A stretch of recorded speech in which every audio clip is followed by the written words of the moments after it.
नमस्कार दोस्तों, क्या हाल चाल है। मैं हूं आपका होस्ट एंड दोस्त अभिषेक गोयल। पाकिस्तान पर बयान देने का मुद्दा भारत में ख़त्म ही नहीं हो रहा। जब इलेक्शन आते हैं या इलेक्शन से पहले भी पाकिस्तान पर बयान शुरू हो जाता है। इलेक्शन होते हैं भारत में और हिट हो जाता है पाकिस्तान। हर इलेक्शन में पाकिस्तान का मुद्दा बनता है। इस बार मणिशंकर अय्यर का एक बयान आया है जहां उन्होंने बोला है कि भारत को पाकिस्तान की इज्जत करनी चाहिए क्योंकि उनके पास एटम बॉम्ब है। यह एक बचकाना बयान लगता है। इतने पढ़े लिखे कांग्रेस के नेता हैं और बयान ऐसा देते हैं। मतलब क्या कि हम सरेंडर कर दें। मतलब जो यूक्रेन था उसको रशिया के खिलाफ युद्ध नहीं करना चाहिए था क्योंकि रशिया के पास एटम बॉम्ब है। सब कुछ छोड़ छाड़ के मतलब हम हाथ जोड़ दें पाकिस्तान की तरफ कि भाई तुम्हारे पास वो एटम बॉम्ब है, तुम हम पर हमला करो। उरी के जैसे हमले लगातार करो, जैसे मुंबई में आपने किया था हमला वैसे हमले करो, जैसे आपने संसद में हमला किया था वैसे हमले करते रहो। आपके पास तो एटम बॉम्ब है, हम तो आपको इज्जत देंगे, हम आपसे डरेंगे, इसलिए जितने हमले होते हैं हम पे करो। हमारे पास तो कोई हथियार है नहीं, हमने तो एटम बम बनाए नहीं।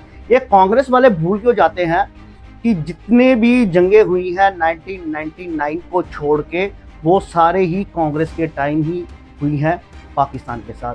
पाकिस्तान बना ही कांग्रेस के टाइम पर है।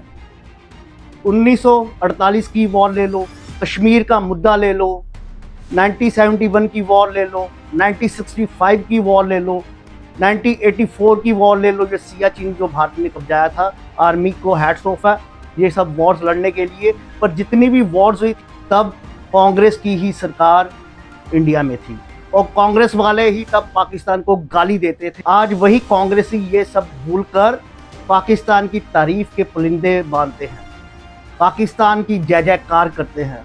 कांग्रेसी ये करने पे मजबूर हो चुके हैं कि वो पाकिस्तान में जाके भारत की बुराई करते हैं और पाकिस्तान को बोलते हैं कि आप यहाँ से सपोर्ट करो हमारी और भारत में सरकार आनी चाहिए कांग्रेस की। ये दिमाग खराब हो चुका है शायद कांग्रेसियों का। अपनी विचारधारा से अंगेस्ट वो काम कर रहे हैं।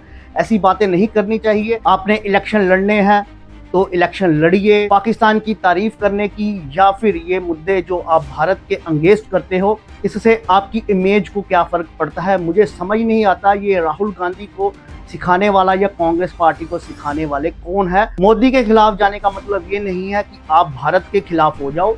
हम ये नहीं है कि मोदी के पक्षधर पे हैं कि मोदी को हम बहुत अच्छा मानते हैं, उसकी भी पॉलिसीज में हम कभी निकालते हैं। देश विरोधी बयान देने में कांग्रेसी नंबर 1 है। मोदी को गाली देते देते ये भारत को गाली देना शुरू कर देते हैं। 60 से ज़्यादा साल तुम लोगों ने भारत को चलाया है। तुम ही उस लोकतंत्र का मजाक उड़ाते हो जो लोकतंत्र तुम लोगों ने ही दिया है भारत को। और तुम ये लोग बोलते हो कि तुम्हें यहाँ पे बोलने नहीं दिया जाता। पर मुझे ये समझ नहीं आती कि तुम लोग चुप कब बैठे हो। तुम लोग इतना ओपनली बोलते हो, प्रधानमंत्री को गाली देते हो, प्रधानमंत्री को तानाशाह बोलते हो, फिर भी खुले यहाँ पे तुम घूम रहे हो, खुले यहाँ पे तुम लोग बोल रहे हो। जो तुम्हारा मन करता है वही तुम बोलते हो, वही तुम बयान देते हो। तो और तुम अब लोग इतना खुल के बोल रहे हो, फालतू में बोल रहे हो, तो भी बोल रहे हो कि डेमोक्रेसी की हत्या हो रही है। भाई मुझे बताओ कि ऐसी कैसी डेमोक्रेसी की हत्या है जिसमें तुम इतना ओपनली बोल रहे हो और जिसको तानाशाह बोल रहे हो उसको तुम गालियां दे रहे हो। ये तो डेमोक्रेसी तो मुझे लगता नहीं है कि डेमोक्रेसी की हत्या है। डेमोक्रेसी का मतलब ही ये होता है कि तुम लोग ओपनली बोल सको, विपक्ष को हर तरह का जो बोलने का अधिकार हो, जनता को हर तरह का बोलने का अधिकार हो। जिसको तुम गाली देना चाहते हो गाली दे रहे हो। मुझे लगता है ये कांग्रेसी नेता और विपक्ष के कुछ नेताओं को उठा के ना नॉर्थ कोरिया भेज देना चाहिए और उनको बोलना चाहिए अब तुम बोलो कि भाई ये तानाशाह है। कहाँ गोली लगेगी ये कांग्रेसी नेताओं को, इनको पता भी नहीं चलेगा कि कहाँ से गोली घुसी और कहाँ से निकल गई और कहाँ गया कांग्रेसी। कुछ नहीं पता चलेगा भाई तुम लोगों को। यहाँ पे रहते हो, यहाँ का खाते हो, यहाँ का पीते हो और यहीं को गाली देते हो। तुमसे ज़्यादा बेशर्म निकम्मे लोग नहीं हो सकते इस दुनिया में। ठीक है, एक लेफ्ट की सोच होनी चाहिए जिसमें उनको बताना चाहिए कि जो पॉलिसीज़ हैं वो ख़राब हैं, देश को जो चलाने वाले हैं वो गलत हैं, उनको बदलना चाहिए। तुम तो जो देशभक्ति करता है, देशभक्ति के लिए बातें करता है, तुम उसको ही बोलना शुरू कर देते हो। उस प्रवक्ता ने क्या क्या बोला तुम लोगों के बारे में, तुम लोगों को शर्म नहीं आई? कितने हिंदू नेता तुम लोगों को छोड़ के जा रहे हैं, और ये भूसा कब निकलेगा कुछ नहीं पता। कांग्रेस गलत नहीं थी, ठीक है। 1975 में इंदिरा गांधी ने लगाई थी इमरजेंसी, पर इंदिरा गांधी ऐसी नेता थी, आर्यन लेडी ऐसे नहीं बोला जाता, वो सबसे पहले भारत के बारे में ही बोलती थी। मजाल है कोई पाकिस्तानी, अमेरिकन या कोई भी भारत के खिलाफ कोई बोल के दिखाता, भारत के खिलाफ एक वर्ड नहीं सुनती थी वो लेडी।